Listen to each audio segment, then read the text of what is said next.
Assalamualaikum warahmatullahi wabarakatuh.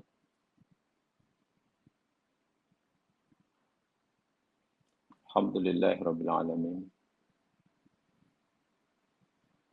Wa bihi nasta'inu ala umuri dunya waddin.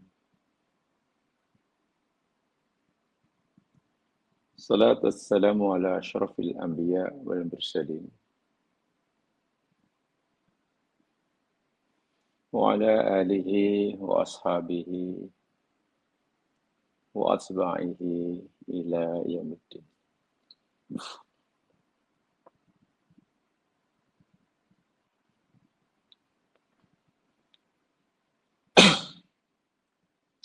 Raditu billahi wa rabba wa bil islami dina.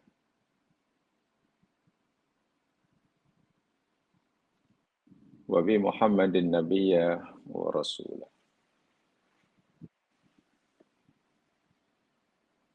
Rabbi israh li sadri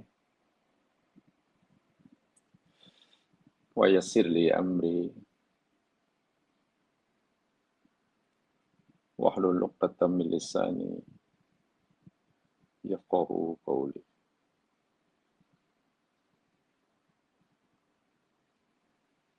Allahumma faqihna fid din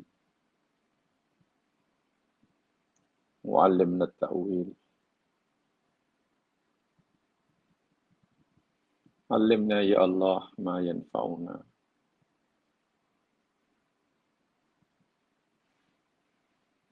wanfa'na ma 'allamtana warzuqna ilman walhamdulillahi ala kulli hal. Amin ya rabbal alamin.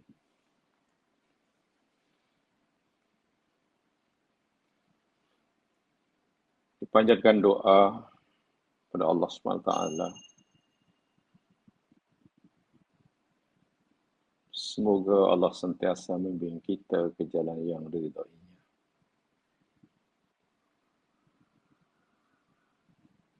Dibantu dan ditolong kita untuk terus bermuhasabah diri.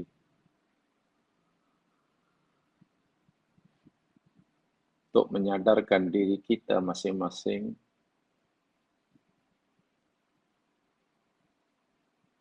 bahwa perjalanan yang kita akan lakukan masih sangat jauh untuk berjumpa kepada Allah, sementara kita masih sangat-sangat berkurang bekalan yang kita persiapkan.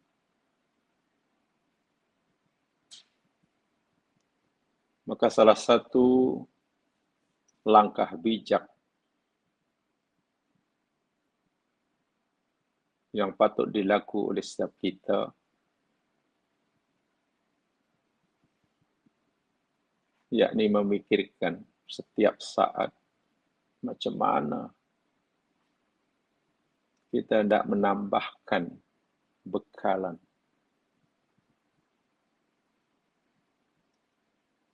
Dan bekalan yang dimasukkan yakni ianya berupa amalan nyata.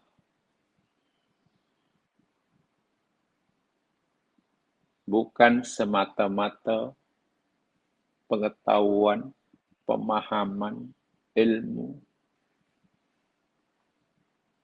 tentang agama.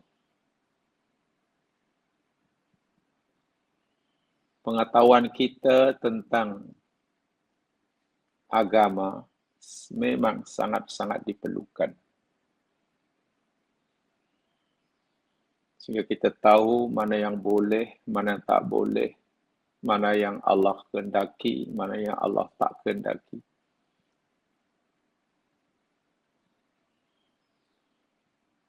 Tapi sebanyak manapun ilmu kita, pengetahuan kita, jika kita berhenti setakat tahu ini baik, suruhan Allah, ini tak baik, larangan Allah, ini jalan lurus, ini jalan bengkok, ini salah, ini betul.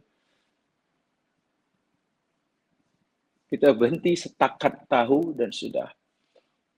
Tapi kita tidak wujudkan dalam amalan. So, ilmu hanya sekadar knowledge, ilmu yang tidak amaliyah. Ini tentu belum menjadi bekalan buat kita. Ianya akan menjadi bekalan, ilmu itu akan menjadi bekalan kita untuk kita bawa jumpa Allah. Bila ilmu itu diamalkan.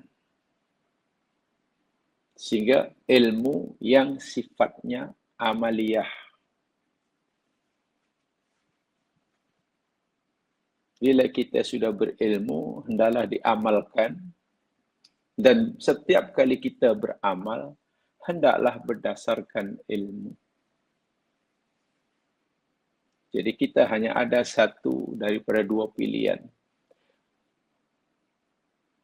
Bila kita sudah ada ilmu, amalkan. Bila kita beramal, pastikan berdasarkan ilmu. Bahasa yang selalu gunakan ialah ilmu amaliyah atau amal yang ilmiah. Itulah cara untuk kita menambah bekalan. Sementara Allah masih beri kita ruang dan peluang untuk melakukannya.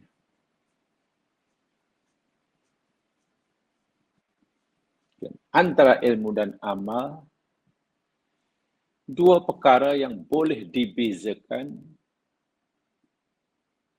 tetapi tidak boleh dipisahkan. Ini dia. Antara ilmu dan amal boleh dibezakan. Memang pengertian definisi dia berbeza, tetapi tidak boleh dipisahkan.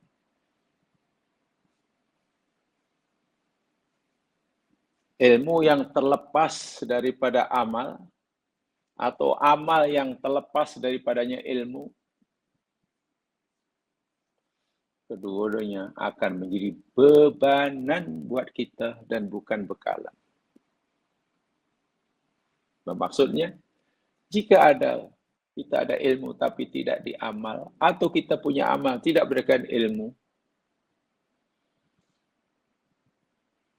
ya semakin berat bebanan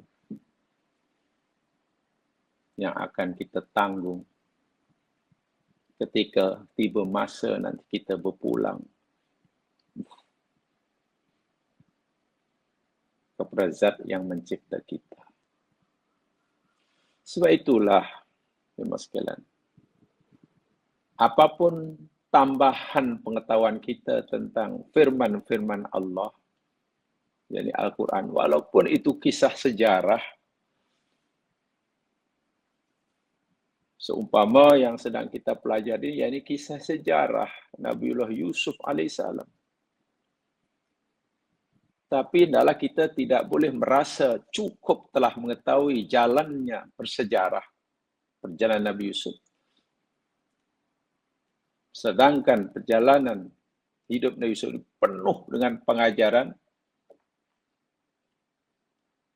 yang mesti kita amalkan. Saya sebenarnya ada istilah yang saya yakin memang tidak popular, tapi itu yang saya pelajari dahulu.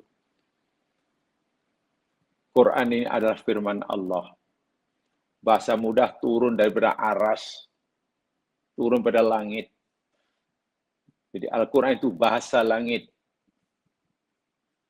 Tugas kita membumikannya. Saya selalu gunakan istilah ini, membumikan bahasa langit. Itulah tugas kita. Bila Quran kata buatlah, itu buatlah, itu bahasa langit. Aqimus solah, itu bahasa langit. Macam mana membumikannya? Ya, kita buat solat. Kita dirikan solat. Bila Allah berfirman, katalah, wala yaktab ba'dukum ba'dha. Janganlah sebagian kamu itu mengumpat, menggibah sebagian yang lain. Sukakah seorang kamu makan bangkai saudaranya? Makan daging bangkai saudaranya. Itu larangan. Itu bahasa langit daripada Allah. Jadi tidak cukup kita hanya membacanya, kemudian sadaqallahul adzim. Kita bumikan. Gitu. Ya ini elakkan daripada mengumpat. Itu cara membumikan bahasa langit. Sehingga Quran tidak kita anggap atau kita pelakukan sekadar sebagai jampi, zikir dan wirid. Katalah, you bacalah ayat ini sekian kali baca, terus tingkatkan baca. Nanti kamu akan jadi baik. Belum tentu. Kalau tidak diamal, tak akan jadi baik. Quran bukan jampi. Wala yaktab ba'dukum ba'dha, wala yaktab ba'dukum ba'dha. Baca jadi wirid, jadi zikir. Bacalah sekian kali. Nanti lama-lama kamu bebas daripada mengumpat. Belum tentu.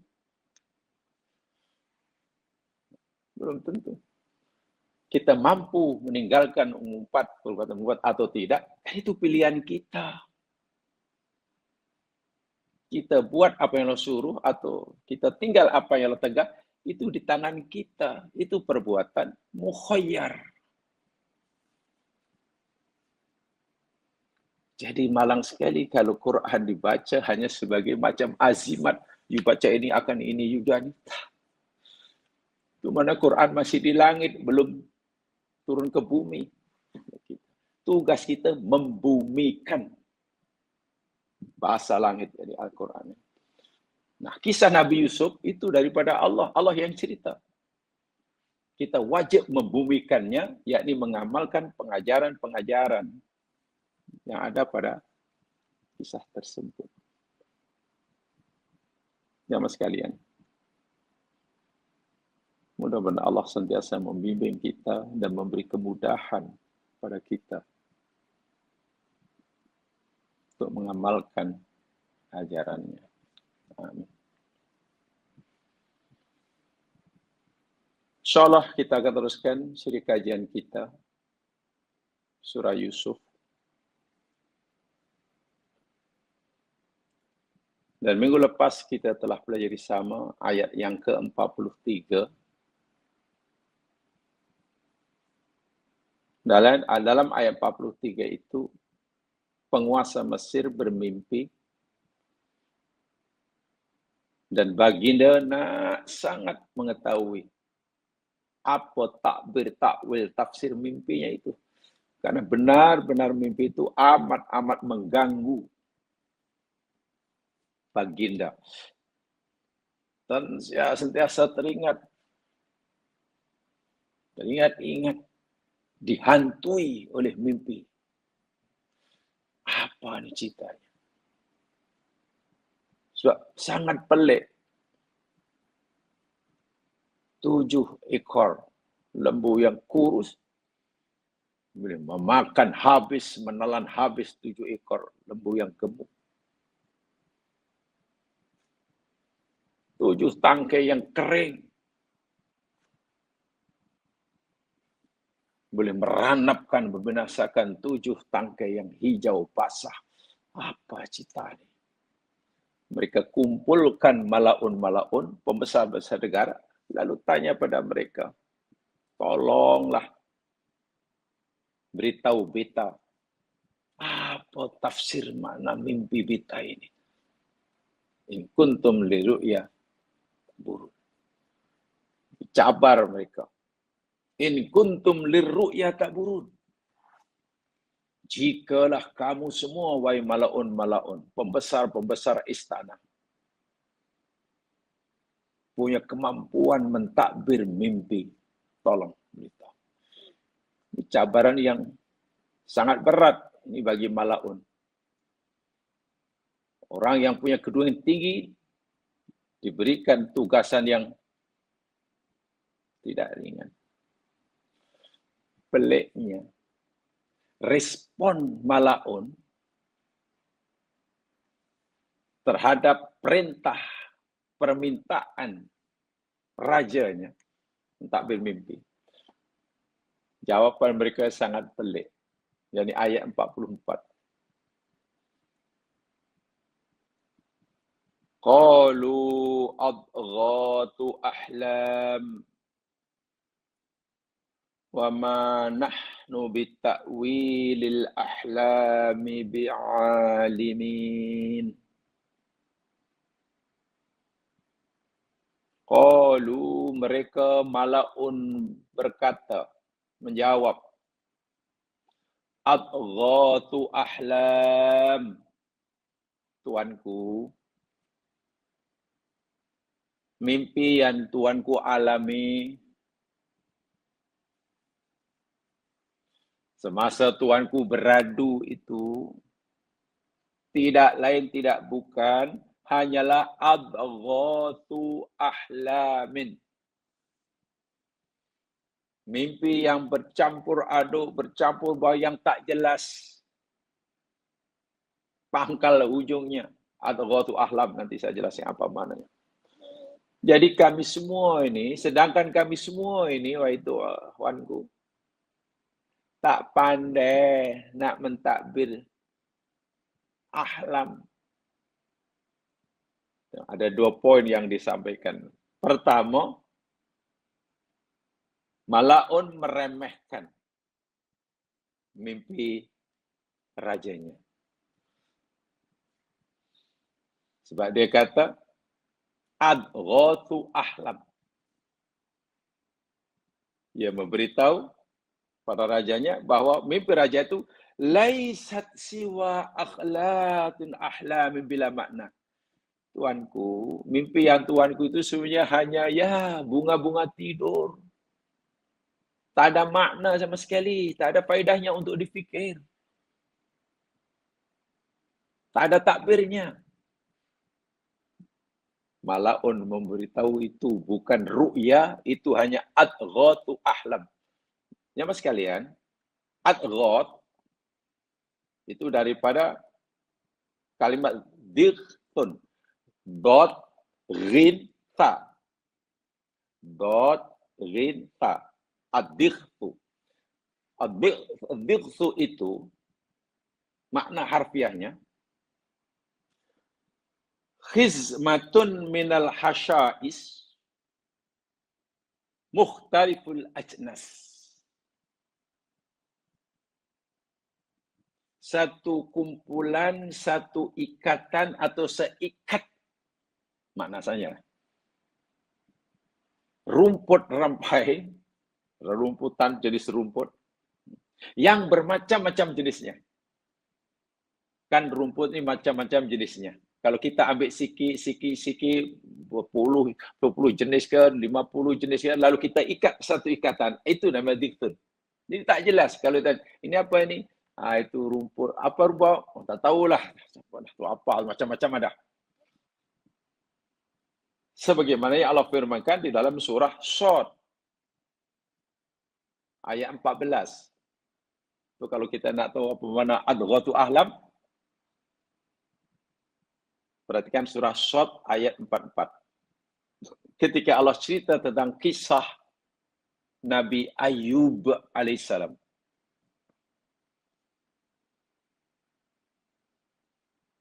Nabi Ayub bernazar, dia sembuh dari penyakitnya. Maka dipukul istrinya 100 kali. Wah, ini nazar perlu dilaksanakan, ditunaikan. Tahu kalau ditunaikan, nanya istrinya. Dah pukul 100 kali. Kalau tak jadi, maknanya mau langgar nadarnya. Lalu Allah bagilah jalan keluarnya. Ayub, nazarmu itu sah. Kamu mesti menunaikan, melaksanakan nadarmu. Kamu sudah nazar nak pukul istri kamu 100 kali. Tapi aku bagi kamu jalan keluar. Solusinya begini, Ayub. Dalam ayat 44 surah Shad. Wa khudh biyadika Dhiktan. Ada kalimat dhiktan. Ayub, coba kamu ambil. Ambil dengan tanganmu, dhiktan. Do, rin, to. Ya, ikatlah. Ambil beberapa jenis rumput, jenis jerami, macam-macam. Bukan satu jenis saja. Kemudian kamu ikat. Yang jumlahnya lebih kurang 100 lah jenis rumput itu. Setelah kamu ikat, macam penyapu, fadrib bihi. Pukulkan sekali saya kepada istrimu. Pertama tentu tak sakit. Karena bukan terbuat terdiri daripada kayu-kayu yang besar. Hanya rumput saja. Rumput rampai. Sekali. Dah macam bukan 100 lah tu. Karena dalam sikat tu ada 100. Wala tahnah, kamu jangan langgar nazarmu. Kamu sudah bersumpah. Kamu tak boleh langgar. Laksanakan. Nah, itu ada kalimat. Di situ ada kalimat diktun. Jadi kata pembesar-besar itu, jawapan diberikan kepada rajanya, tuanku tak apa fikirkan sangat mimpi tuanku. Itu bukan mimpi betul tuanku. Itu hanya mimpi yang dah tak jelas lah. Sehingga tak ada takbirnya. Lama dah lah. Tak ada artinya, tak ada firasatnya, tak ada. Nah, di sini meremehkan atau mujian dianggap, tak tahulah sama ada tujuannya, hendak menghibur tuankunya, atau sebetulnya dia tidak punya kemampuan mentakbir mimpi sehingga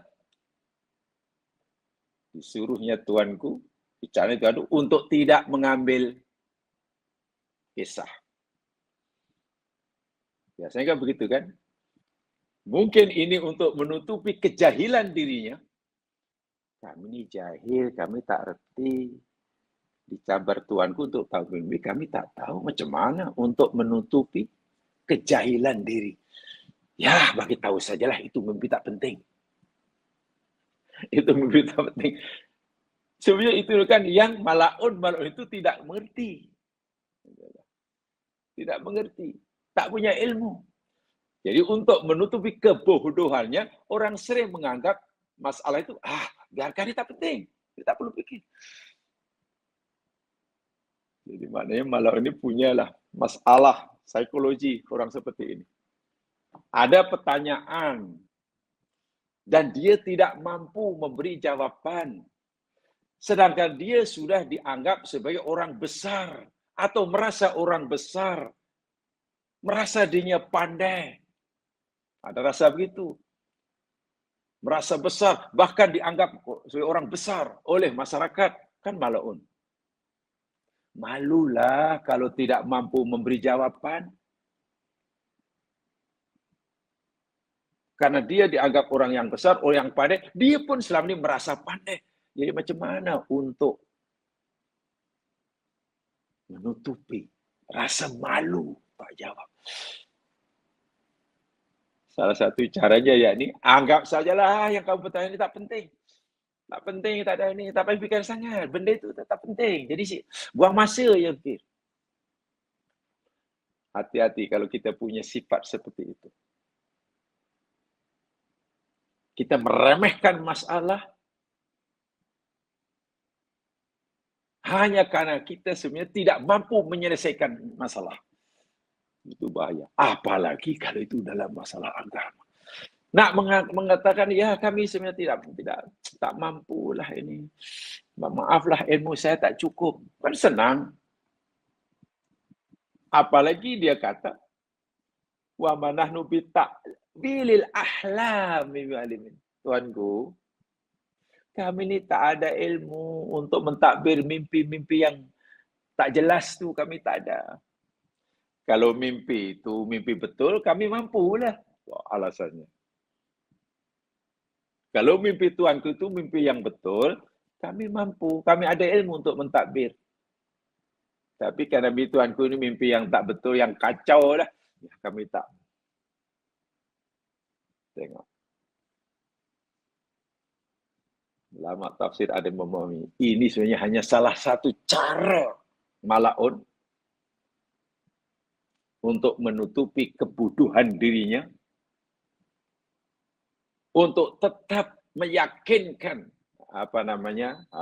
rajanya bahwa dia sebenarnya orang yang layak, adalah sentiasa dianggap layak sebagai pembesar, walaupun haknya sudah tidak layak. Malu kan? Selama ini beria-ia sangat mengaku dia pandai, setelah dihadapkan kepada masalah, karena tak mampu jawab, karena memang tidak tahu, diberitahu kepada orang lain. Alah, tak penting itu je, masih tak penting, kecil je, buang masa. Masya Allah. Itulah cara manusia. Dan itu mungkin sentiasa wujud, sentiasa ada dalam sejarah manusia orangnya seperti itu. Kalau ia pun, walaupun kami tidak mampu, tidak ada kemampuan, wahai Tuanku, untuk mentadbir ahlam. Dia mentadbir ahlam. Seakan kami memberitahu, kalau mimpi itu benar, kami mampu lah. Tapi karena mimpi Tuhan itu hanya adghatu ahlam, sangat-sangat tidak punya kejujuran dalam ilmu. Pertanggungjawaban ilmiahnya langsung tidak ada orang seperti ini. Walaupun sudah diberi kedudukan yang sangat tinggi. Malaun. Sangat tinggi. Makhluk yang sangat dekat dengan Allah Subhanahu wa taala. Sangat dekat. Tak pernah buat dosa. Namanya malaikat. Ketika Allah tanya pada malaikat, malaikat, ambiuni bi asma'i, tolong beritahu aku apa nama-nama benda itu semua. Itu pisah Adam, malaikat dan jin dulu di surga itu. Malaikat sebuah makhluk yang sangat tinggi, kedudukannya mulia, tak reti buat dosa. Tentulah ilmunya lebih banyak daripada kita. Ketika ditanya oleh Allah yang dia tidak mampu jawab, tak ada rasa malu sikit pun untuk mengakui kejahilan dirinya. Itu malaikat. Dia kata, qalu subhanaka la ilma lana illa ma 'allamtana. Ya Allah, Maha suci Engkau ya Allah. Kami hamba-hamba yang lemah ini tak ada ilmu sikit pun ya Allah. Melainkan ilmu yang Kau ajar pada kami. Jadi kalau kami tahu pun karena Engkau beritahu. Maka apa-apa yang Kau tak beritahu kami tak tahu. Karena kami memang itu malaikat. Ya, bahasa kita, malaikat ini gentleman lah. Manusia yang paling mulia di sisi Allah. Paling kenal Allah. Paling dekat dengan Allah. Nabi Muhammad SAW. Ya. Ketika ditanya oleh Jibril, mata sa'ah, Muhammad, saya nak tanya awak lah. Bila ya kiamat tu? Kiamat tu pasti terjadi, tapi bila berlakunya? Pertanyaan, yakni bila berlakunya? Mata sa'ah. Apa kata Nabi? Manusia yang paling mulia, paling dekat dengan Allah, paling sayangi oleh Allah, maksum, tak segan-segan, tidak ada rasa malu sikit pun. Nabi mengakui ketidaktahuannya. Bagi dia jawab, oh kalau kau tanya aku bila kiamat, mal mas'ul bi'a'lama minas sa'il. Orang yang ditanya tidak lebih tahu daripada yang bertanya. Maknanya engkau yang tanya pada aku tak tahu bila kiamat, aku yang kau tanya pun tak tahu. Jadi kita sama tak tahu. Masya Allah. Sikap sini mesti ada. Jangan hanya karena kita sudah dianggap sebagai orang yang banyak ilmu berbanding mereka, lalu setiap pertanyaan yang datang pada kita berusaha untuk menjawabnya. Walaupun kita sendiri tak tahu, bahkan tak pasti. Ini bahaya. Sangat bahaya. Ya, saya ini sudah dianggap orang pandai, kalau tak tak tahu gimana, apa kata mesti kecewa. Akhirnya kita macam memaksa diri untuk menjawab, walaupun mungkin kita sendiri tak pasti jawapan itu betul atau tidak. Si kadang, yalah menurut saya, mana agama menurut saya? Kalau pertanyaan itu kaitannya agama, tak boleh menurut saya. Agama itu bukan menurut saya. Agama itu menurut Allah, menurut Nabi-Nya kan begitu. Jangan seakan-akan karena orang sudah terlanjur menganggap kita orang pandai, lalu kita mampu menjawab semua pertanyaan yang kadang kita sendiri pun tak yakin dengan jawaban itu. Hanya karena, minta maaf, mungkin ada rasa malu mengakui ketidaktahuan diri. Belajar pada ulama dahulu. Imam Malik tanya oleh utusan dari Afrika, datang ke Madinah, tanya 40 soalan. Membawa 40 pertanyaan, persoalan kepada Imam Malik. Utusan dari Afrika, jauh tuh. Tak ada kapal terbang waktu itu. Tahulah berapa minggu sampai Madinah. Jumpa Malik, dengan pertanyaan, diutus oleh kaumnya. Daripada 40, Malik hanya berjaya menjawab 4 ke 6, saya lupa. Tak sampai 10. Ya, tentu yang bertanya bingung. Tuan Malik, kami diutus oleh kaum kami. Menanyakan masalah agama ini ada 40. Kau hanya jawab 4 ini macam mana? Nanti macam mana kaumku? Katakan saja, bila kamu balik, kata saja Imam Malik hanya tahu 4. Yang lain Imam Malik tak tahu, tanya yang lain. Jadi ini bukan masalah. Ini bukan masalah image. Kalau bahasa saya, ini bukan masalah gengsi. Jangan terlalu jaim. Jangan terlalu jaim. Jaga image. Karena saya sudah dianggap sebagai pandai, selama ini saya memberikan yang saya tahu segalanya, semua dijawab. Alhamdulillah kalau memang itu kita tahu. Masa kalau kita tak tahu dan memaksakan diri untuk, itu bahaya. Malaikat mengakui, kami tak tahu, ya Allah. Nabi Muhammad mengakui, Jibril, aku pun tak tahu. Imam Malik yang tersohor, mustahid mutlak. Ketika dikemukakan pertanyaan, minta maaf ya, saya tak tahu, sungguh saya tahu. Dan tidak mengurangi sedikit pun kewibawaan dan kealimannya.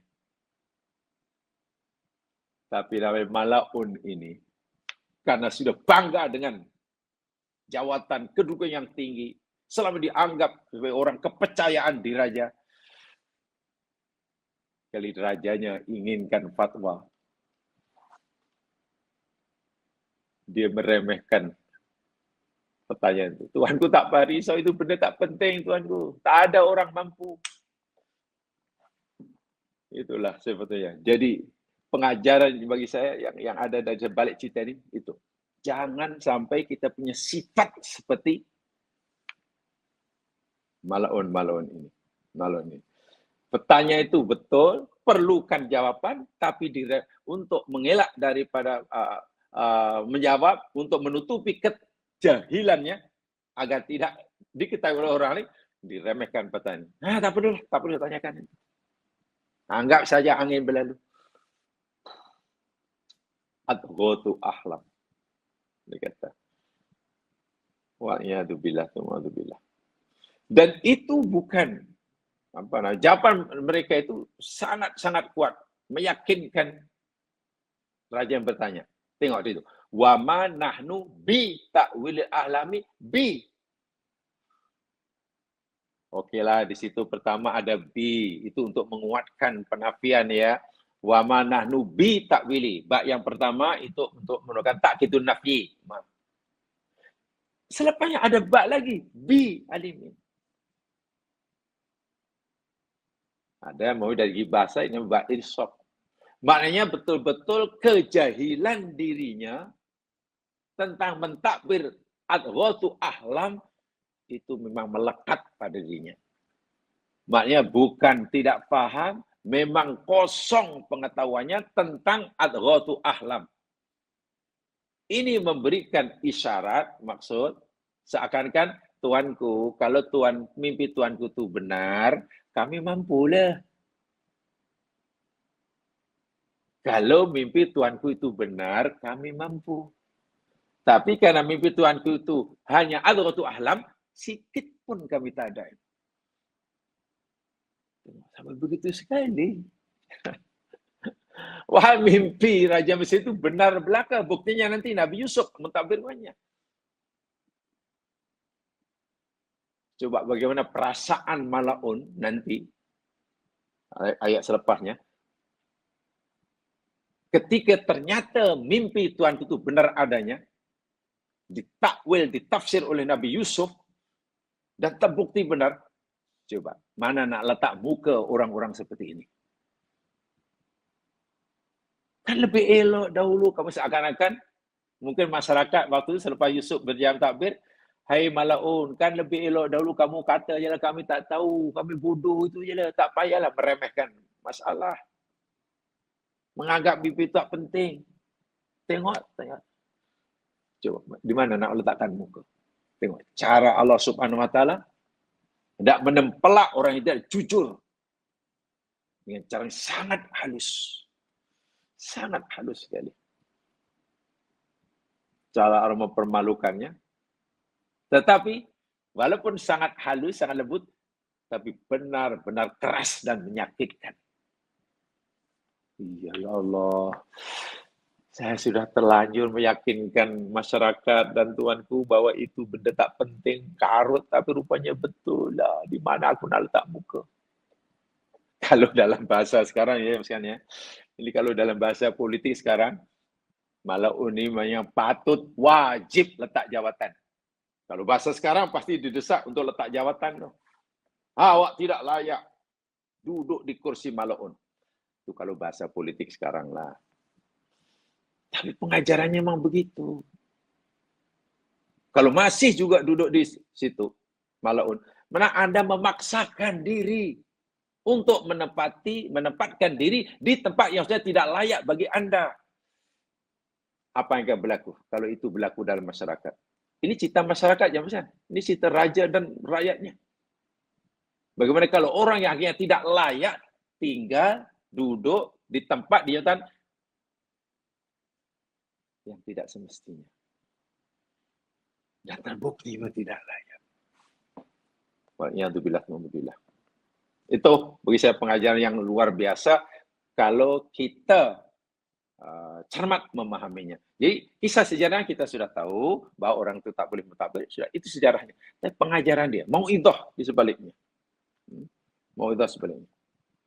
Juga mereka kata meremehkan ketika mereka kata adghatu ahlam, ai ahlam la hasilalah walalah ta'wil.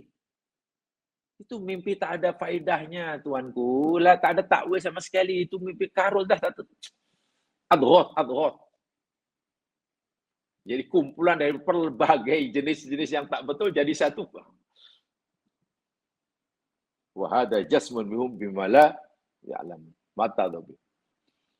Dan itu menunjukkan kejahilan mereka dan keuzuran mereka. Itu cara mereka memberikan keuzuran agar dimaafkan. Macam mana agar dimaafkan? Ya, katakanlah itu mimpi tak betul. Nasib baik Tuanku tidak percaya bahwa mimpinya itu adghatu ahlam. Nasib baik tidak percaya.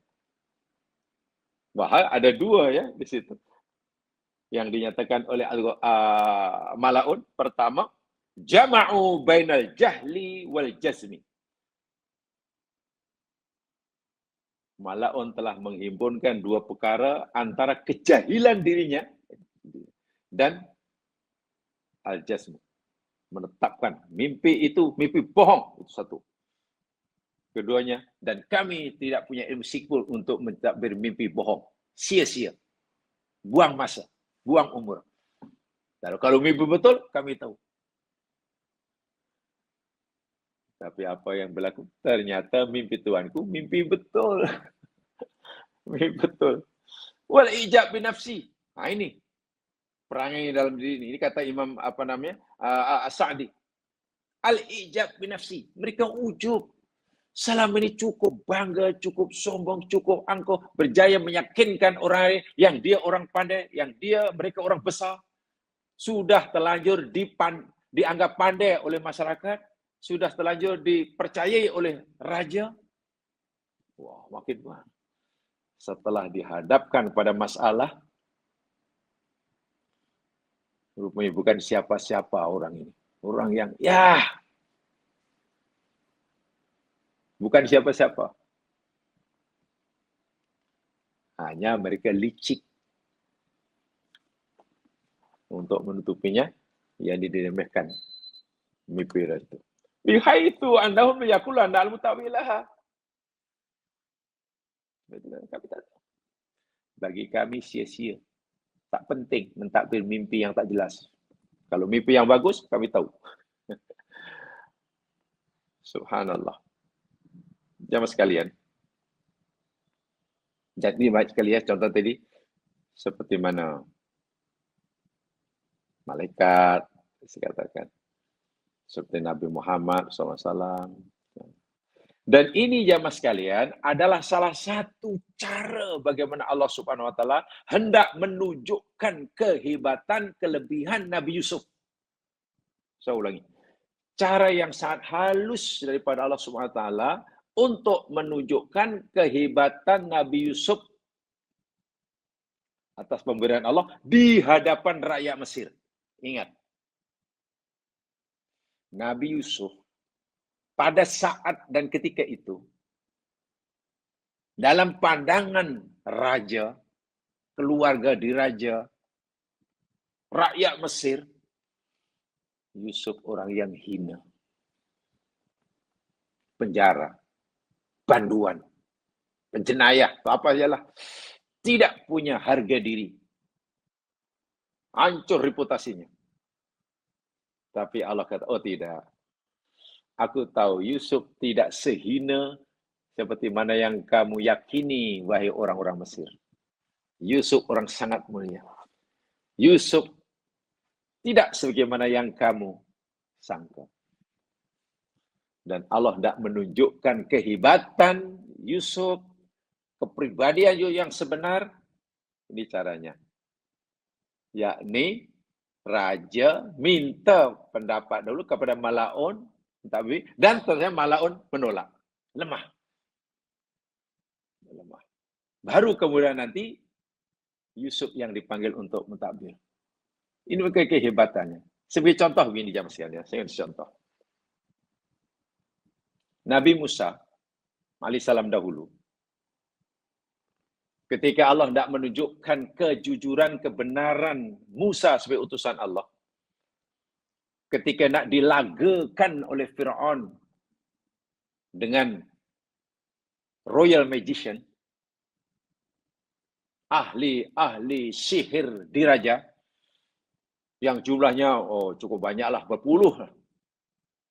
Mereka bergandeng bahu, bersatu tenaga melawan Musa seorang diri yang mereka yakini, yang Fir'aun yakini Musa ini ahli sihir. Maka dikumpulnya banyak ahli sihir. Takkan berpuluh ahli sihir tak mampu mengalahkan seorang ahli sihir namanya Musa. Jadi mereka berhadapan dengan Musa itu, mereka yakin, punya keyakinan penuh, Musa ahli sihir seorang. Kita mampu mengalahkannya. Ketika berhadapan dengan Musa. Macam ini cara Allah ya, cara Allah menunjukkan kelemahan mereka dan kehebatan kekasihnya. Tanpa diminta oleh Musa, tanpa dipaksa oleh sesiapa. Tiba-tiba ahli sihir ketika berhadapan dengan Musa di medan laga. Mereka kata, qalu ya Musa, wahai Musa, imma antulqiya wa imma antakuna awwala man alqa. Itu ada dalam surah Toha ya. Dalam surah Toha ayat 65, 66. Jamaah boleh rujuk. Ahli sihir kata Musa, sekarang ginilah. Ini sudah tiba masa untuk kita berlawan kemahiran, kepayuan dalam dunia sihir. Sekarang gini. Kamu ada tongkat, kami ada tongkat. Sekarang ginilah. Aku bagi kamu pilihan, wahai Musa. Imma an tulkiya, sama ada engkau nak campakkan terlebih dahulu tongkatmu itu, atau sama ada engkau nak tunjukkan kemahiranmu dalam ilmu sihir. Wa imma an nakuna awwala mal alqa. Atau sama ada kami dahulu yang menunjukkan kemahiran kami dalam dunia sihir. Kami yang campakkan tu kan. Ini luar biasa ya Mas. Ini pertolongan Allah sangat lembut sekali. Nabi senanglah jawab. Qala bal alqu begini ahli-ahli sihir diraja. Kamu sajalah yang tunjukkan lebih dahulu. Tolong kamu tunjukkan dahulu, peragakan dahulu. Tolong kamu demonstrasikan dahulu kemahiran kamu sihir. Kamu dulu lah. Kami kemudian aja. Fa idza hibaluhum wa isiyuhum yukhayyalu ilaihi min sihrihim annaha tas'a.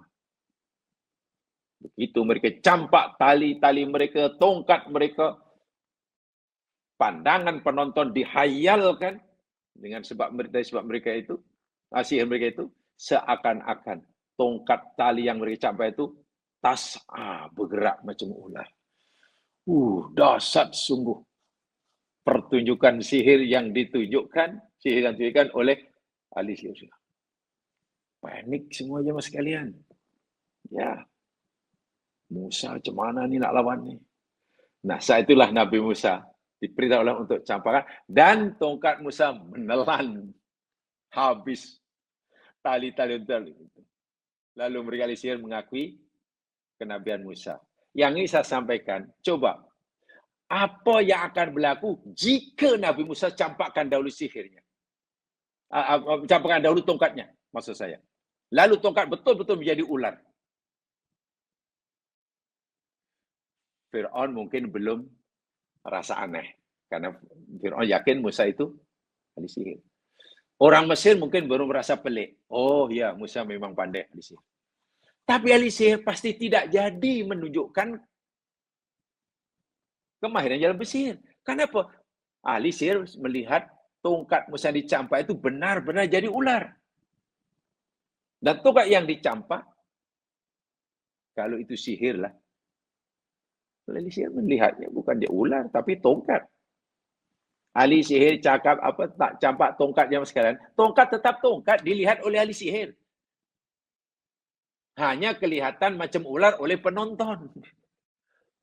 Jadi waktu itu, ahli sihir pasti tidak jadi menunjukkan kemana bersihir karena sudah merasa kalah. Dan bila merasa kalah, lalu apa faedahnya? Cuma mana tiba-tiba ini? Tapi tidak. Cara Allah tidak. Biarkan mereka campur dulu. Tunjukkan dahulu kebatilan mereka. Ja'al haqqu wa zaqal batil. Bila kebatilan ditunjukkan, lalu datang kebenaran, barulah mereka, ya betul lah Musa rupanya hebat. Ahli sihir rupanya lemah. Macam kisah Nabi Yusuf ini. Lah rupanya ketika semua malaun besar-besar pun tak mampu nak mentadbir bersama rupanya. Lah rupanya Nabi Yusuf boleh. Barulah nampak kelemahan mereka. Sekarang apa yang berlaku jika sekiranya terus Nabi Yusuf? Pertama sekali Nabi Yusuf yang terus mentadbir mimpi di raja tadi. Masyarakat tidak mengetahui akan kejahilan malaun. Karena mimpi telah ditadbir dengan betul oleh Nabi Yusuf. Malaun pasti akan kata, ya memang ya betul. Saya percaya Yusuf betul. Karena memang kami pun mula-mula nak takbir macam tu. Kami sebenarnya dah tahu mimpi diraja itu memang takbirnya macam tu. Tapi Yusuf sudah takbirkan, ya kami tak perlu cakap lah. Mungkin itu alasan dia. Tapi setelah mereka diberi tawaran pertama sekali dan mereka mengaku, saya tidak tahu. Tiba Yusuf tahu, disitulah Allah menunjukkan kehebatan dan kebenaran Nabi Yusuf. Dan ini cara yang luar biasa daripada Allah. Bila di situ ada kebatilan, di situ ada hak, atau di situ ada yang benar, tapi yang satu lebih benar. Para nabi semuanya hebat. Betul. Ya, para nabi semuanya hebat. Di akhirat, ya nabi semua hebatlah. Tapi di akhirat ketika semua manusia meminta pada para nabi untuk mohon pertolongan syafaat pada Allah Subhanahu wa taala, mereka jumpa Nabi Ibrahim. Nabi Ibrahim, tolonglah pohonkan syafaat pada Allah buat kami. Apa aja Nabi Ibrahim waktu itu? Nabi Ibrahim ada Khalilullah. Dia kata, lastu laha. Aku tak layaklah umatku. Aku tak layak, tak mampu nak bolehkan syafaat buat kamu. Tolong kamu jumpa Musa. Karena Musa ni kalimullah. Lastu laha. Nabi Musa pun, aku tak layak. Nabi Musa angkat tangan. Tolong jumpa Isa. Sebab Isa ini ruhullah. Lebih hebat. Nabi Isa pun, lastu laha. Aku tak mampu. Semua Nabi, kami tak mampu, kami tak mampu, kami tak boleh. Tolong jumpa Muhammad sallallahu alaihi wasallam. Dia Khalilullah yang terakhir. Semua manusia jumpa Rasul, mohon kepada minta pada Rasul agar Nabi Muhammad mohonkan syafaat pada Allah. Apa jawab Nabi? Ketika semua Nabi kata, lasulah Nabi, iya, na'am, ana laha. Ana laha, ana laha, iya. Aku masih punya doa mustajabah. Dan aku sanggup menunaikan hajatmu, mohon kepada Allah. Akhirnya tengok, Nabi mohon kepada Allah, Allah izinkan dia sudah dapat syafaat. Bukankah itu menunjukkan yang Nabi luar biasa? Coba kalau mula-mula manusia ini semua terus jumpa Nabi dan Nabi kata, iya, aku syafaat. Jadi yang lain kita tak tahulah Nabi Ibrahim tak mampu. Kita tahu yang Nabi Musa tak mampu. Tapi caranya tengok. Disuruh jumpa dulu yang tak mampu. Baru kepada yang terakhir, yang mampu. Oh, baru nampak kehebatannya. Tapi kalau orang yang punya kemampuan, sebagai orang pertama diminta pertolongan, ya, yang lain yang tak mampu, tak nampaklah ketidakmampuannya. Kalau Nabi Yusuf awal-awal lagi terus bertakbir, mimpinya, ya tak nampaklah kejahilan malaun. Tengok cara Allah SWT.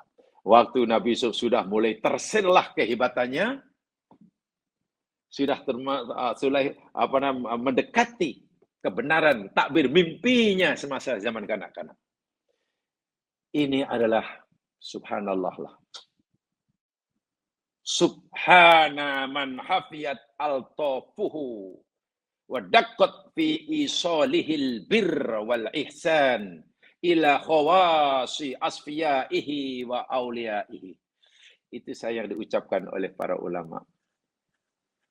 Maha suci Allah, zat yang sangat tersembunyilah sifat lemah lembutnya.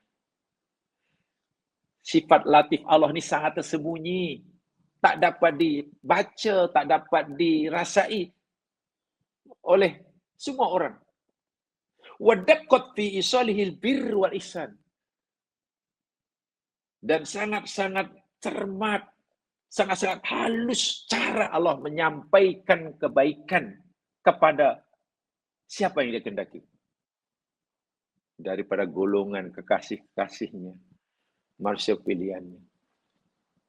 Jadi cara Allah menyampaikan kasih sayang itu sangat halus sekali tanpa diketahui oleh orang. Bukan gedebuk nampak, tolong nih.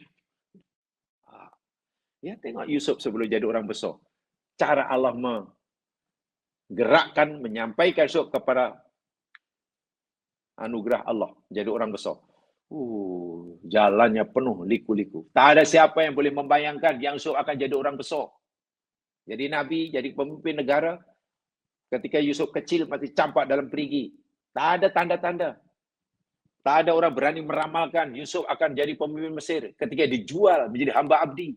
Ketika difitnah. Nasibnya. Tapi itulah cara Allah menyampaikan rahmat dengan cara yang sangat halus sekali. Tidak mampu dibaca oleh sesiapa pun. Kecuali tentulah oleh orang-orang yang jadi pilihan Allah. Pilihan Allah. Itu hikmahnya. Ya, maknanya kalau kita sudah berada jalan yang benar jemaah sekalian, jangan ragu akan pertolongan Allah. nama kita tercemar sekalipun, buruk ke dalam masyarakat, tapi jika kita benar, Allah pasti akan bersihkan nama kita suatu hari. Nama, jawatan,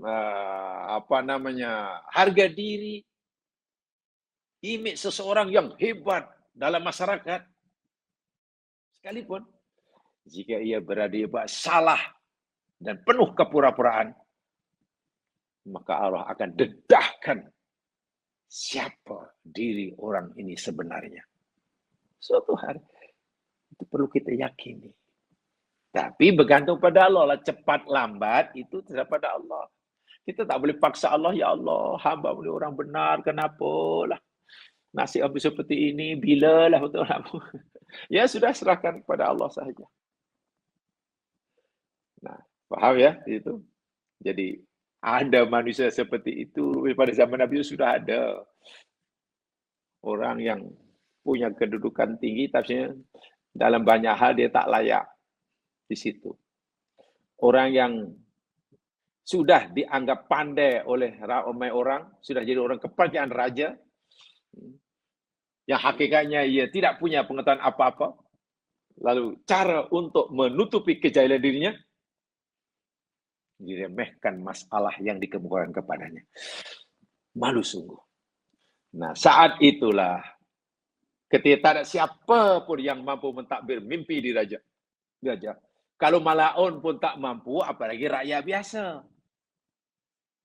Saat itulah bekas kawan sepenjara Nabi Yusuf yang telah dibebaskan lebih awal, ingat Yusuf alaihissalam. Ayat 45.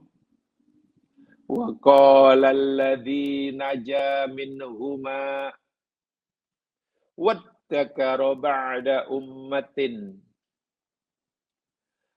ana unabbi'ukum bita'wilih fa'arsiluni. Asalnya fa'arsiluni, ada ya itu. Nah. Aku, ya. Mutakalim. Tapi dibuang tinggal ada nun aja. Nun wikoyah namanya. Fa'arsilun itu nun wikoyah. Wa qala, dan berkatalah alladzi, orang yang bekas paduan lah kalau dalam bahasa sekarang. Naja, yang telah selamat bebas minhuma, dari kedua. Ini ya. Ingat dalam penjara ada dua sahabat Yusuf, sahabat sepenjara, yang bermimpi setiap hari, yang ditakbir oleh mimpi ditakbir oleh Yusuf dan benar adanya. Mereka dah bebas lah. Dan Yusuf berpesan pada salah seorang daripada mereka, nanti bila kau dah bebas, tolong ya, ingatkan penguasa Mesir, aku dalam penjara dah lama, aku tak salah. Jadi Yusuf inginlah dibebaskan. Tapi dengan kehendak Allah, orang ini lupa, setan yang jadi kambing hitamnya. Lupa Yusuf aja tak terusnya. Akhirnya baru selepas raja minta takbir mimpinya, dan semua orang-orang kepercayaan tidak mampu mentakbirnya, baru orang ini ingat. Waddakara ba'da ummatin. Ittakara, waddakara. Itu asalnya intakara. Daripada dakara. Dakara, zikir. Ingatlah. Ikut wazan ifta'ala. Ikut wazan ifta'ala menjadi ittakara. Zakara ikut wazan ifta'ala menjadi ittakara. Lalu mana-mana fi'il yang fa' fi'ilnya dal ikut wazan ifta'ala, tak itu kena ditukar jadi dal. Sudah kaidah shorof dah. Jadi iddakara. Iddakara, ada dal, ada dal. Kemudian dal yang pertama dihamkan pada dal yang kedua. Sehingga dalnya tinggal satu aja. Iddakara. Itu kalau belajar iklam macam itulah, itu dalam ilmu shorof semua tahulah, saking semua sudah faham. Jadi bukan dakara, tapi ittakara. Oh, masya-Allah. Maknanya apa ya mas sekalian? Nah, ingatannya itu sangat-sangat kuat. Itulah maksudnya. Sangat-sangat kuat.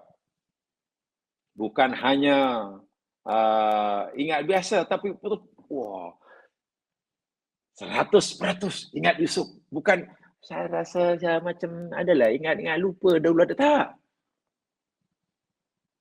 Dan itu fi'il mutama'ah kan. Jadi menjadi ingat. Asalnya lupa, tapi kemudian menjadi ingat 100% selepas peristiwa ini. Selepas raja minta takbir.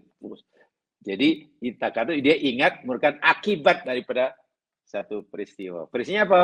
Tuanku ingin takbir mimpi, tak ada siapa tahu. Itulah yang menjadi trigger. Oh, jadi mengingati Yusuf dan sangat kuat. Masya Allah. Dia kata, aku, unabbiukum, aku boleh memberi kabar pada kamu takbir mimpi kamu semua itu. Ditakwili takwilnya.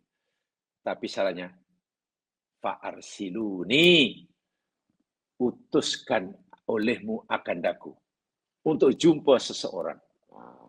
Maknanya orang ini berjanji mampu memberikan penjelasan mimpi tuanku, raja, tapi bukan dirinya lah, kawannya. Saya itu tolong utuskan aku jumpa orang yang aku pasti mampu memberikan takbir mimpi ini. Ba'da umatin tadi ya, lupa, baru ingat selepas beberapa masa. Ya mas kalian, ada di kalangan ulama tafsir, orang ini baru mengikati kawannya bernama Yusuf di penjara. yakni ba'da sanataini min khurujihi minas sijni. Selepas 2 tahun bebas, baru ingat Nabi Yusuf. Allahu Akbar. Bahasa kita, nanyalah Nabi Yusuf. Terpaksa mendekam 2 tahun lagi dalam penjara. Wah, kalau masa itu ingat mungkin belum. Tidak seperti itu. Tapi ada hikmahnya, kita telah pelajari minggu lepas. Yusuf dikur oleh Allah, kadang-kadang pun tak minta tolong kepada Allah. Kenapa minta tolong pada manusia? Walaupun itu boleh dari syarat, tapi dia kekasih Allah. Tak sepatutnya buat begitu. Itu satu. Yang keduanya, hikmahnya, Yusuf tidak keluar. Orang tadi lupa mengingatkan rajanya tentang Yusuf. Karena Allah tidak mau Yusuf keluar, dibebaskan karena dapat pengampunan di raja. Jika Nabi Yusuf itu bebas karena dapat pengampunan di raja, kalau istilah sekarang, maknanya masyarakat masih meyakini Yusuf itu buat salah. Patut dipenjara, dihukum. Kalaupun sekarang bebas, bukan karena dia tak salah, karena dimaafkan, diampunkan. Dan ini tak mau. Nama Yusuf tetap saja direkodkan. Nama Yusuf tetap saja terekod dalam minda masyarakat. Dia orang salah. Dia orang jenayah. Ia telah macam-macam lah. Bagaimana cara Allah nak membersihkan nama Yusuf? Yang memang bersih. Kemudian dikotori, dianggap kotor oleh rakyat Mesir. Macam mana agar Nabi Yusuf bersih semula harga dirinya? Ya biar mereka yang membersihkannya. Orang yang telah mengotori pribadi Yusuf, biar mereka sendiri nanti yang menyucikannya. Ini caranya. Arsiluni. Itu cara yang sangat halus sekali. Nanti kita akan lihat nanti bagaimana yang berlaku selepasnya. Sebab itu orang dikata arsilun. Tolonglah utuskan. Wahai tuanku, wahai malaun. Malaun semua tak tahu kan? Nak takbir? Ya, kami tak tahu. Sebenarnya bukan kami tak tahu. Kerana benda itu tak perlu ditakbir. Tak ada maknanya pun. Tapi tuanku nak sangat takbir mimpi. Takbirnya. Tapilah kalau gitu. Fab'atu ni. Utus aku. Ila man indahul ilm as-sahih. As-sadiq bitaftiriyah. Utus aku. Perintahkan aku untuk pergi menjumpai orang yang sangat jujur, benar dalam ucapannya dan punya kemampuan yang luar biasa mentakbir semua mimpi. Jadi bukan aku yang sanggup mentadbirnya, tapi kawanku yang aku yakini mampu ini. Walam yadkur lahumul ismal mursal ilaihi. Dan orang ini tidak cerita siapa orang yang diyakini mampu mentadbir ini. Dia tak kata, utus aku pada Yusuf. Tak, dia tak sebut nama Yusuf. Masya Allah. Ini luar biasa lah. Dia hanya kata, utus aku. Jumpa orang itu. Dia tak sebut, suruh perintahkan aku untuk jumpa Yusuf. Tak. Ini ada rahasia sendiri ya mas kan. Li'anau arada yufaji'ahum bi khabarihi ba'da khusus ta'wili ru'ya. Karena orang ini nampaknya punya niat. Tak tahu siapa yang nama orang ini. Punya niat, punya kehendak, ya buat semacam kejutan lah. Dia dapat surprise lah. Bila tiba, lah rupanya Yusuf. Coba. Rasa bersalahnya biar sangat kuat. Sebab kalau kata, tolong utus aku pada Yusuf, ya mana mereka percaya? Yusuf yang dahulu nak menggoda permaisuri itu. Yusuf yang pembohong, pasti begitulah. Tapi pandai, coba utus aku pada orang, aku yakin orang. Dan setelah mereka dapat penjelasan takbir mimpi itu dan diberitahu yang takbir itu Yusuf, pasti penyesalan luar biasa. Masya Allah, rupanya Yusuf yang kita anggap sebagai penjenayah, kita anggap sebagai orang yang tak erti nak balas budi, baik diraja. Rupanya orang yang sangat bijak, sangat jujur. Dan ini pengakuan ikhlas daripada bekas kawan sepenjaranya. Mereka ada pengalaman yang luar biasa dan mereka akan cerita nanti. Di sini sedikit demi sedikit, orang Mesir termasuk keluarga raja sudah mulai menghilangkan stigma yang buruk terhadap Yusuf. Oh iya ya. Ya maknanya malu kita nak coba Yusuf. Rupanya Yusuf bukan orang sembarangan. Dia orang sangat baik, tidak mungkin. Yalah kalau si raja itu yang merasa bersalah tu patutlah memang dia itu makar dia dengan istrinya. Yusuf masuk penjara itu kan makar istrinya, tipu daya istrinya. Tapi yang lain malaun-malaun, rakyat Mesir. Baru, oh iyalah, tak sepatutnya lah. Mana kita sudah lama menzalimi Yusuf. Kita bersalah pada Yusuf. Biar mereka sendiri yang mengaku bersalah. Biar mereka sendiri yang betul-betul nak Yusuf dibebaskan. Karena mereka yang mencemar nama Yusuf, biar mereka sendiri membersihkannya.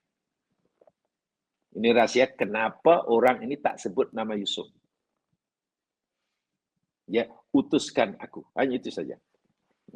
Fayakuna dalika awqa fi qulubihim wa asmali sya'ni Yusuf alaihi. Ya, supaya bukan rasa penyesalan yang luar biasa dalam hati keluarga diraja, malaun yang membantunya, atau siapa saja yang dahulu memfitnah Yusuf. Wa asmali sya'ni Yusuf alaihissalam. Dan peristiwa ini nanti pasti akan membuat nama, keadaan Yusuf alaihissalam, image Yusuf melambung tinggi. Daripada orang dianggap sebagai sekotor-kotor, sejijik-jijik manusia, jadi orang yang paling mulia. Biar mereka sendiri mengangkat, membersihkan nama Yusuf, karena mereka juga yang selama ini mencemar dan mengotori namanya. Ini luar biasa. Sebab itu dia kata, dia orang yang kata arsiluni. Utuskan aku sajalah, jumpa seseorang lah yang yakin aku tahu. Liyas'arahum anna hadha at-ta'wil laysa min nafsi. Itu yang pertama. Yang keduanya, agar malaun-malaun khasnya tidak timbul prasangka atau bahkan keyakinan yang orang ini yang akan mentadbir mimpinya. Karena yang tadbir bukan dia nanti orang yang nak ditemui ini.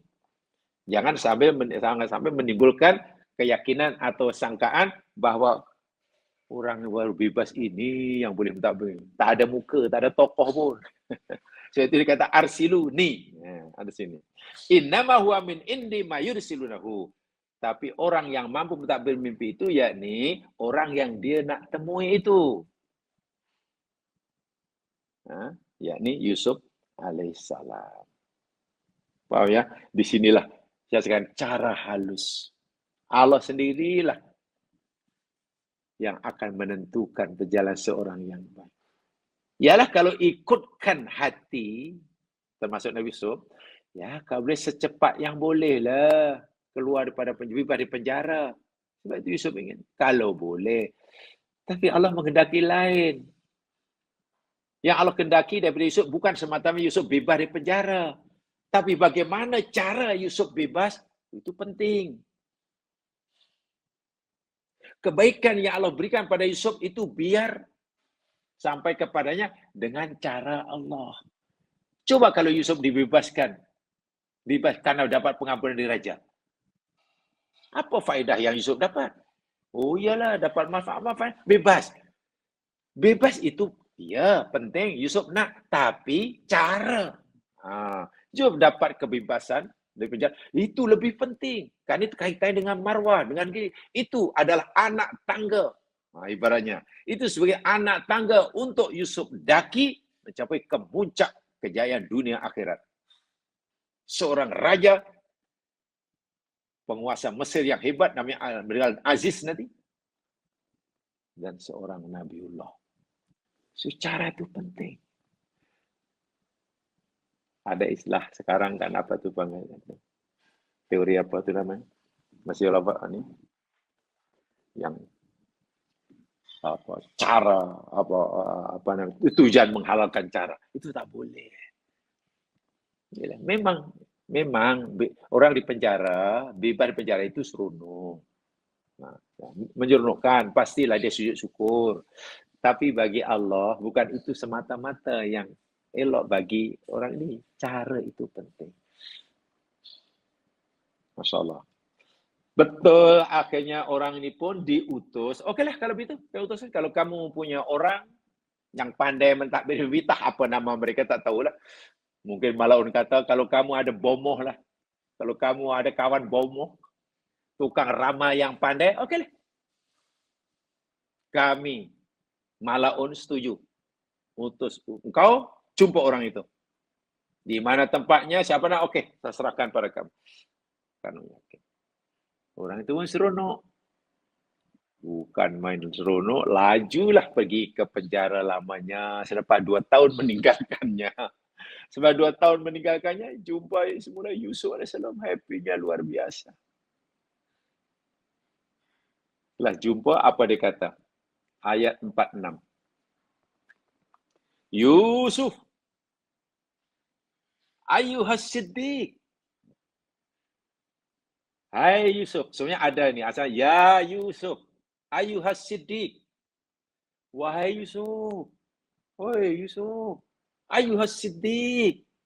Wahai orang yang sangat jujur, sangat benar, ikhlas. Aftina fi sab'i baqaratin simanin. Ya, nampaknya di sini tidak perlulah pakai mukadimah panjang lebar, burak lama-lama, terus direct to the point. Yusuf, kami datang ni nak minta pendapatmu Yusuf, tolonglah bagi kami jawapan, bagi kami fatwa. Nih, di luar itu, tuanku itu mimpi. Dalam mimpinya, ia melihat tentang sab'i baqaratin simanin, ya'kuluhunna sab'un ijafun. Melihat 7 ekor lembu yang gemuk-gemuk, siman, itu banyak samin, banyak lemaknya. Dimakan oleh 7 ekor yang kurus, yang tak ada lemak. Kurus kering, tapi boleh. Dan lagi pula, tuanku ini mimpilah melihat juga ada 7 tangkai yang hijau, basah, subur, atau benih yang subur, yang basah. Tiba-tiba dilahap istilahnya. Dibinasakan oleh 7 tangkai atau 7 benih yang kering. Tolong Yusuf. Pasti kamu mampu mentadbir mimpi ini. La'alli arji'u ilan nasi la'allahum ya'lamun. Supaya aku bolehlah nanti jumpa kepada manusia di Mesir di luar sana, termasuk Malaun dan Raja, agar mereka mengetahui apa hakikat sebenar mimpi itu. Ini ayat 46. Penuh dengan pengajaran.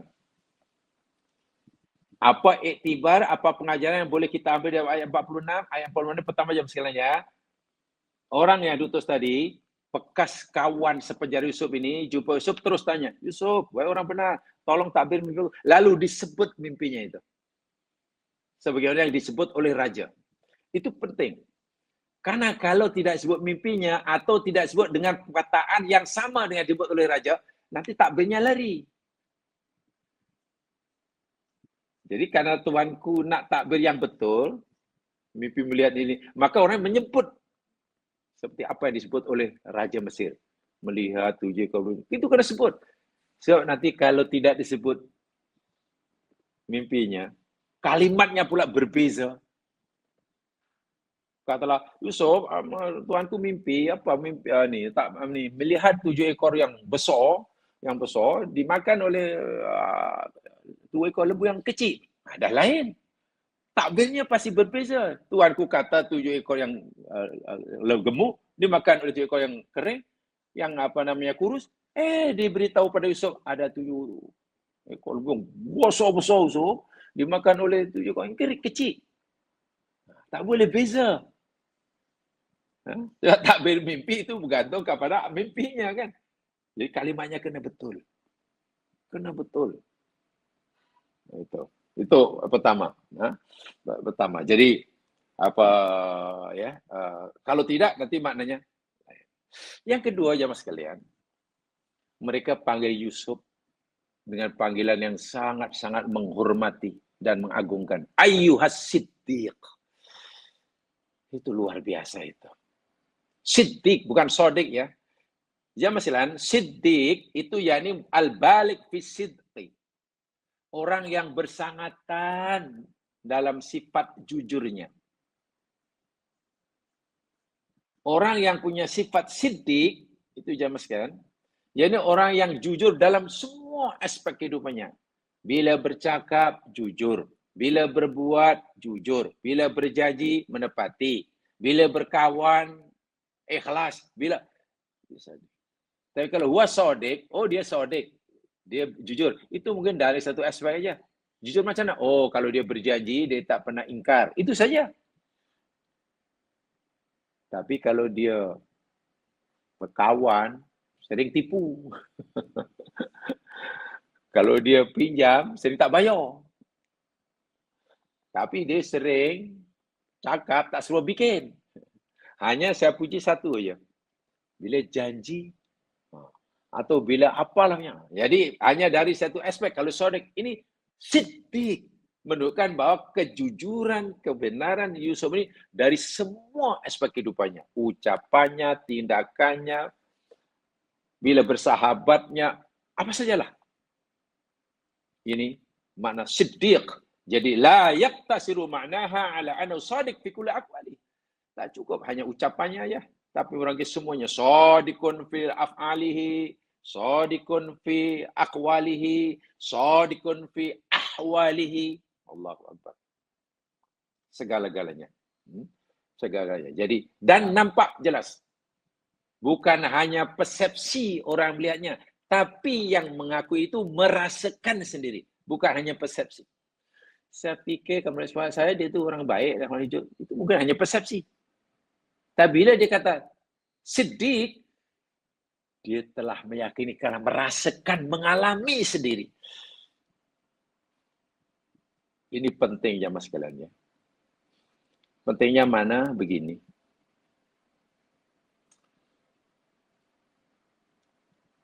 Kalau kita nak tanyakan sesuatu yang penting, yang kita nak sangat mengetahui, mendapatkan jawapannya, kita perlu sangat. Apalagi pertanyaan itu, jawapan itu berkaitan dengan kepentingan orang ramai. Ini kan berkaitan dengan kesejahteraan Mesir selama 15 tahun akan datang kan. Bukan senang tuh. Penting. Jadi yang petani mesti mengakui kelebihan orang yang ditanya. Takzim dalam bahasa Arab. Muliakan. Jangan perkecilkan, jangan remehkan. Saya itu dipanggil ayyuhas siddiq. Itu pengajaran kalau kita nak tanya sesuatu kepada seseorang yang kita yakini orang itu boleh menjawabnya. Pertama, kita sebagai yang bertanya, tolong hormati orang kita tanya itu. Yang kita tanya, kita nakkan jawapan dan kita yakin dia boleh jawab. Ketika kita tanya sambil lewo, cinceh, itu tidak menepati ayat ini. Ini pengajaran daripada surah Yusuf. Ayyuhas siddiq. Kita menaruh kepercayaan penuh, kita takzim. Nah, panggilan ayyuhas siddiq itu dalam bahasa Balaghah dipakai untuk menunjukkan rasa takzim, rasa hormat. Tidak, ini nak tanya dah kan, tak apalah kalau you mau jawab lah, kalau tak jawab tak apalah. Bukan begitu. Ada satu kesopanan, ada satu adab, ada satu Allahu Akbar walillahil hamd. Itu salah satu cara bila bila kita dalam posisi bertanya, inginkan jawaban yang kita perlukan sangat. Yang kita perlukan sangat. Hargai.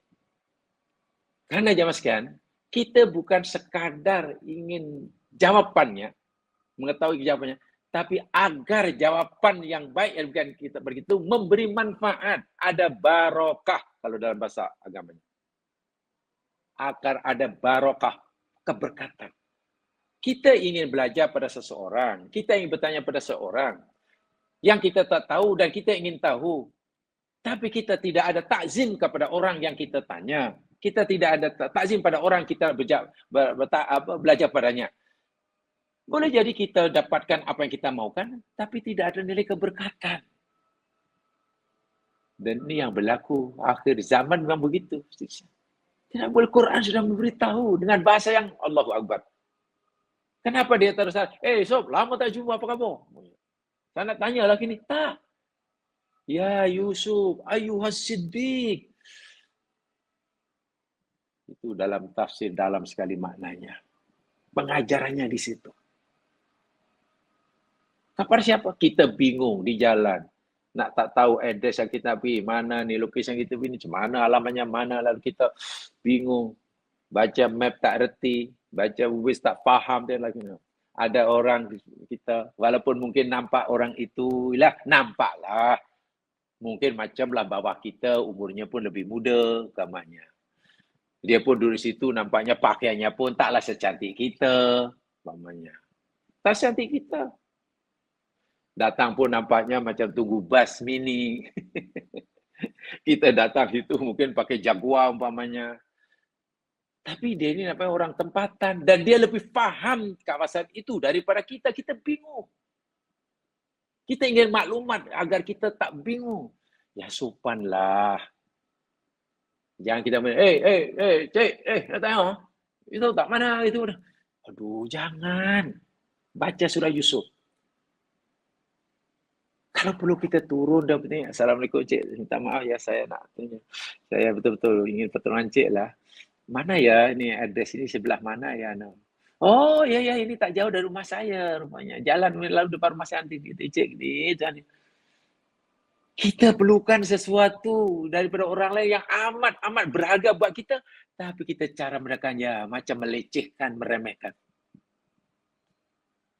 Baca surah Yusuf. Kaji pengajaran daripada ayat 46. Ayyuhas siddiq. Itu baru kita nak tanya alamat. Hormati. Belum minta bantuan atau minta apa saja bimbingan. Dan hormat itu penting sekali. Lebih-lebih kita ketika dalam kedudukan memerlukan kepada orang kita perlukan. Ini dahlah perlukan kepada orang tapi gayanya ya Allah ya Tuhanku. Kalaupun kita tahu nanti dapat kita perlukan, keberkatan itu tidak ada. Bila keberkatan tidak ada, makin tambah ilmu ya mungkin tidak mengubah perangai kita. Ini perlu. Jadi kena belajar ta'limul muta'allim ya. Kena belajar bagaimana cara belajar. Kena belajar adab bertanya. Ini bertanya kadang memaksa. Dan itu lebih dalam tuh kalau kita belajar tentang ta'lim itu, bahkan di surah Kahfi tengok Nabi Musa pun ketika jadi murid berguru dengan Khadir, perintah Allah, gurunya meletakkan syarat apa? Yang pasti dipenuhi. Kalau tadi dipenuhi, Musa tak layak jadi muridnya. Khadir enggan menjadi muridnya.